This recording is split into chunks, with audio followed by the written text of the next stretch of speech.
Pagi itu setelah sholat saya berdiri sebentar di depan cermin. Tidak ada alasan khusus, hanya berdiri saja. Dan tanpa sengaja, mata saya jatuh ke punggung tangan sendiri. Ada garis-garis halus di sana, lipatan kulit yang tidak saya ingat kapan mulai muncul. Saya tidak bertanya dalam hati. Saya hanya diam, menatap tangan itu beberapa detik, lalu pergi ke dapur. Mungkin Anda pernah punya momen seperti itu juga. Bukan momen yang besar, bukan sesuatu yang membuat Anda menangis atau syok. Hanya sebuah jeda kecil, di antara aktivitas yang biasa, di mana tiba-tiba Anda sadar bahwa sesuatu telah berubah tanpa Anda sadari. Naik tangga sekarang butuh sedikit lebih lama. Nama orang yang sudah lama dikenal kadang tidak langsung muncul di kepala. Hal-hal yang dulu bisa diselesaikan dalam 1 jam, sekarang butuh 2 jam atau lebih. Dan bukan karena malas, bukan karena tidak mau. Tubuh ini memang sudah berbeda dari yang dulu. Kita tidak menyadarinya secara tiba-tiba. Perubahan itu datang pelan-pelan, seperti air yang mengikis batu. Suatu hari Anda hanya tahu, ini sudah berbeda. Dan anehnya, perubahan itu tidak hanya terjadi pada tubuh. Ada sesuatu di dalam diri yang juga terasa bergeser. Cara kita merespon sesuatu, cara kita merasakan sesuatu, cara kita menghadapi hari, tidak selalu lebih buruk, tapi berbeda. Dan kadang perbedaan itu terasa asing, bahkan untuk diri sendiri. Ibadah tetap dijalankan, sholat tidak ditinggalkan, puasa tetap dijaga. Hal-hal yang selama puluhan tahun menjadi bagian dari keseharian, masih ada, masih dilakukan. Tapi ada satu perasaan yang sulit dijelaskan, yang kadang muncul setelah sholat atau di tengah malam ketika tidak bisa tidur. Perasaan bahwa sesuatu tidak seperti dulu. Bukan soal frekuensinya, bukan soal apakah sudah cukup atau belum, tapi soal rasa.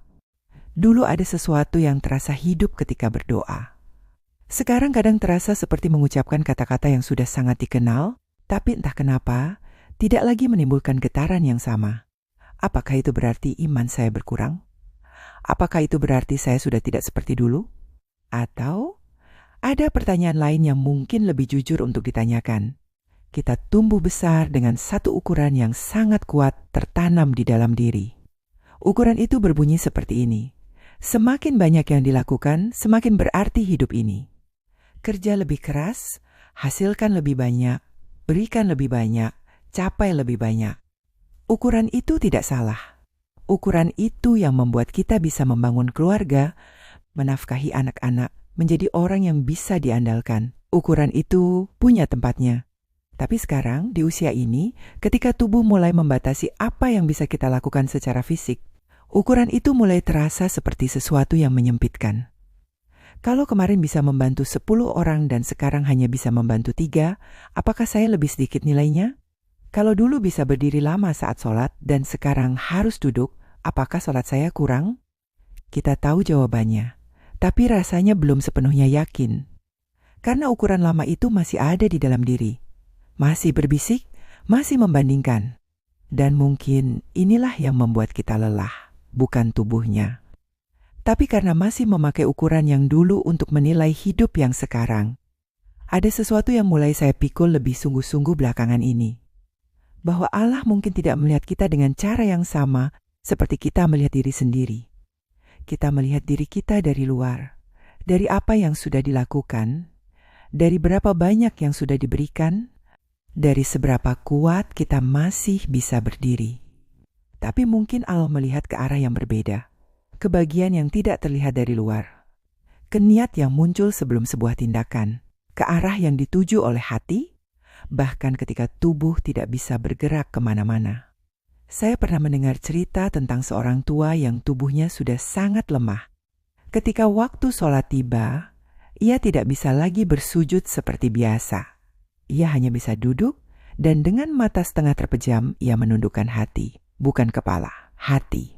Dan ada yang mengatakan itulah sholat yang paling tulus yang pernah ia lakukan. Saya tidak tahu apakah cerita itu benar-benar terjadi. Tapi ada sesuatu dari cerita itu yang terasa seperti kebenaran. Bahwa ada bentuk ibadah yang tidak bisa dilihat dengan mata. Bahwa ada kekusyukan yang justru lahir ketika kita tidak lagi bisa mengandalkan kemampuan fisik kita. Ketika kita berdoa bukan karena kita kuat, tapi karena kita tidak punya apa-apa lagi selain Allah. Muda, kata itu biasanya kita hubungkan dengan usia.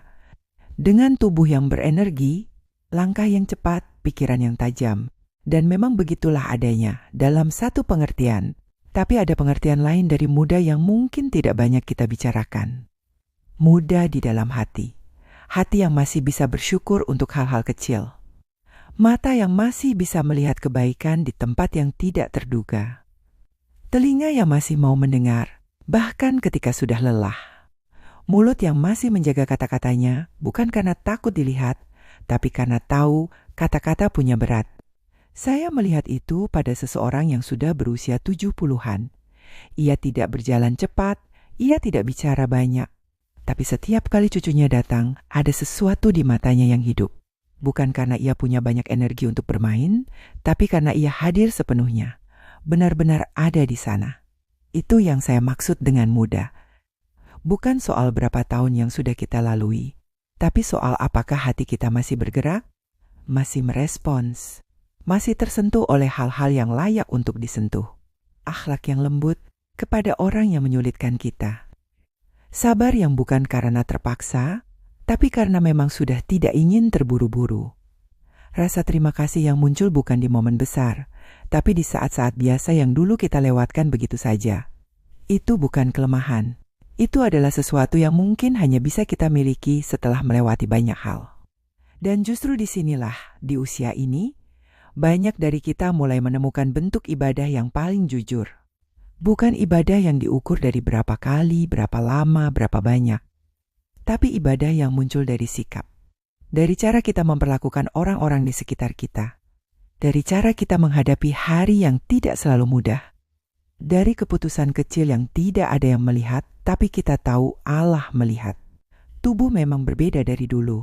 Itu tidak bisa dipungkiri dan tidak perlu dipungkiri. Tapi kalau hari ini kita masih bisa bersyukur, meski susah, maka ada sesuatu di dalam diri yang masih hidup. Kalau rasa terima kasih kita kepada Allah hari ini terasa sedikit lebih dalam dari kemarin, meski keadaannya tidak lebih mudah, maka ada pertumbuhan yang sedang terjadi. Pertumbuhan yang tidak terlihat dari luar, tapi yang Allah mungkin melihatnya lebih jelas dari siapapun. Kita tidak perlu menjadi lebih kuat dari tahun lalu untuk masih berarti. Kita tidak perlu melakukan lebih banyak dari kemarin untuk masih tumbuh. Mungkin yang perlu kita tanyakan bukan lagi, sudah cukupkah yang saya lakukan? Tapi, sudah kemana arah hati saya hari ini? Itu pertanyaan yang lebih sunyi, tapi mungkin juga lebih jujur. Dan saya ingin mengakhiri dengan satu pertanyaan saja yang mungkin bisa Anda bawa pulang hari ini. Jika tubuh memang tidak bisa lagi seperti dulu, tapi rasa syukur Anda hari ini sedikit lebih besar dari kemarin, apakah itu berarti Anda masih bertumbuh?